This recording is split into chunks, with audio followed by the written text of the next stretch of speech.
ACDEV, Action et Développement, vous présente votre émission Parlons Projet.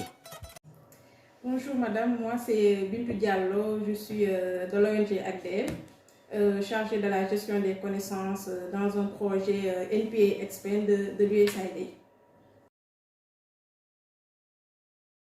Alors moi de base je suis chercheur, étant donné qu'on respecte le genre, je suis chercheur de formation parce que j'ai fait une formation en sociologie.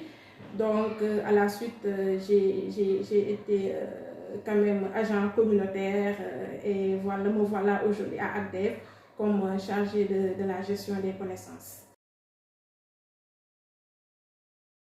Alors, le projet NPA Expand est un projet de l'USAID, comme je l'ai rappelé tout à l'heure, qui est mis en œuvre par Palladium comme agence d'exécution.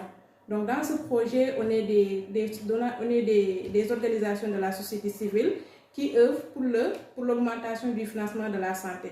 Donc, il faut comprendre que dans ce projet également, nous sommes constitués en cadre de concertation qu'on appelle le 3 CAP Santé. Donc, le 3 CAP Santé signifie cadre de concertation, de coordination et d'action de plaidoyer pour la société civile en faveur de la santé. Donc ces organisations-là se sont regroupées en pôles de compétences qui mènent quand même des activités pour l'atteinte des objectifs du projet. Donc on a 4 pôles de compétences, à savoir le pôle de réforme juridique, le pôle gouvernance, le pôle renforcement de capacité et le pôle capitalisation que ACDEV coordonne. Donc dans chaque pôle, il y a un coordonnateur de pôle, un rapporteur de pôle et des sous-récipiendaires qui sont chargés de la mise en œuvre des activités du projet. Nous avons deux objectifs principaux, à savoir, le premier objectif, c'est de mener des activités de renforcement de capacité envers la société civile dans le domaine de la capitalisation des expériences. Et le deuxième objectif, c'est un rapport avec le plaidoyer, justement pour amener les décideurs, les pouvoirs publics à mener des actions pour augmenter le financement de la santé.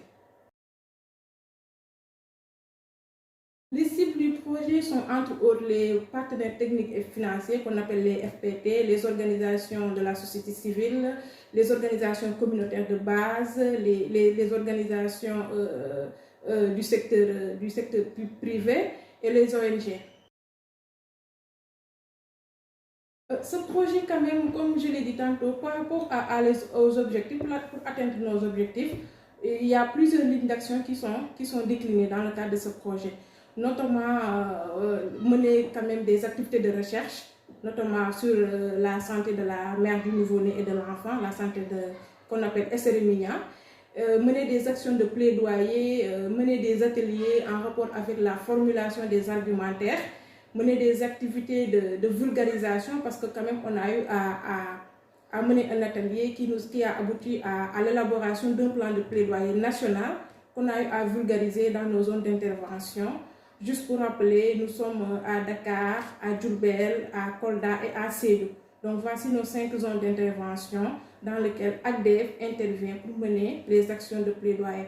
Entre autres également activités, nous avons mené des sessions de renforcement de capacité sur la capitalisation des expériences, sur la production des documents de capitalisation et sur le partage des expériences. Alors, tous ces ateliers-là concourent justement à générer des connaissances en matière de financement de la santé pour un meilleur plaidoyer. Mon dernier mot, c'est de remercier tout d'abord nos deux sous-récipiendaires, à savoir le CRCF et Réseau POPDEV, parce que c'est eux quand même qui sont chargés de la mise en œuvre des activités sur le terrain, à travers derrière la coordination qu'assure ACDEV. Je remercie également nos partenaires techniques et financiers. Je remercie aussi NPA Expand à travers Palladium, également qui sont nos partenaires et aussi les autres pôles de compétences, à savoir ENDA, Réseau POPDEV, CRCF et j'en passe. C'était votre émission Parlons Projet.